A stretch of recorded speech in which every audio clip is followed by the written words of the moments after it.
సరస్వతీదేవి రాతి మీద ఎందుకు కూర్చుంటుంది? సరస్వతీదేవి ఏ పటంలో అయినా రాతి మీద వీణ పట్టుకునే కూర్చుంటుంది.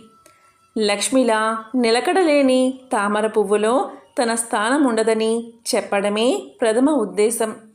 సిరి సంపదలు హరించుకుపోవచ్చు, నేర్చుకున్న విద్య విజ్ఞానం ఎక్కడికి పోలేనివని దీంట్లోని పరమార్థం. సరస్వతీ వాహనం హంస. హంస జ్ఞానం కలది. పాలు నీళ్లు కలిపి దాని ముందు ఉంచితే పాలని మాత్రమే స్వీకరిస్తుంది హంస.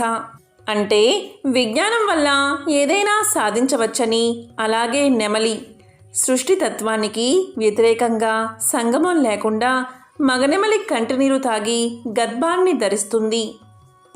అందుకే సరస్వతీదేవి పక్కన నెమలి ఉంటుంది.